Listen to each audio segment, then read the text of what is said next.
Mala mididien gwe kadial chine chiloy da tetan wala ka nong ne yeler tide ko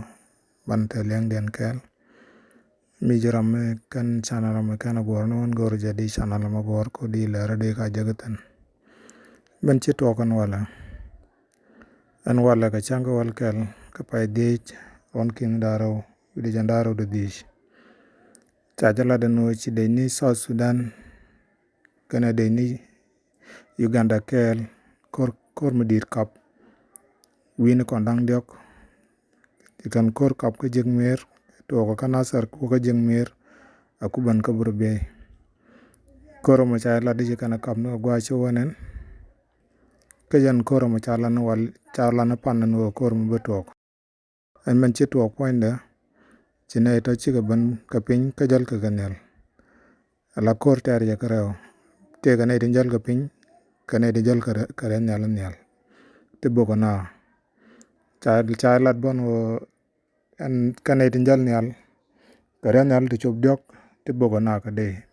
re nyal la ku kana bom kanel te ne tin jal pin ka tarbiya la wote ka tanan wo doy kana de may ni te di de long ne dial kel ok gat kaman amana dong man ne dial chang wik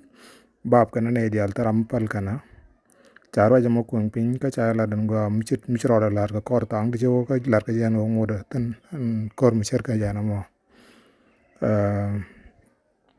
de ne ko la ne yo kon ne dial chalan war tana chonkel ko bana la dama bana tu kel mi kon bi chonkel ci kon bu lon ka len goro bana dan mat kel kon dial ko bana ganter ko lon ko mi joy kon na mo jen ci togon wala no kor mo jatan ka we ka ban dino kana ngana kon kana ka dak ngoda te kan ten ka chung kan bako gang kan wich ka gat amena ok wo ka dong kor mo jen kor ci togon wala ka jaban ka dub daraw ne di jal ka pin ka ren ala nyal tin boko na ren ala ron ka ren ala Uganda tan cha jur no bu ko mo South Sudan ke bi de South Sudan lo ka kor ko bi kana boko ka de ren ala ka nyal kana tarbiyal ken cha jur ba ko bi ke mete dit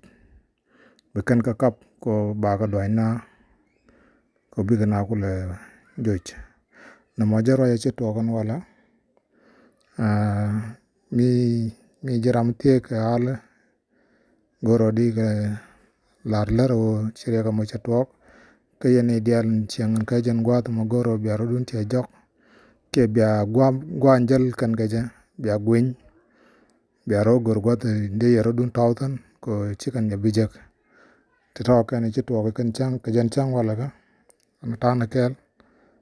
bia ta mal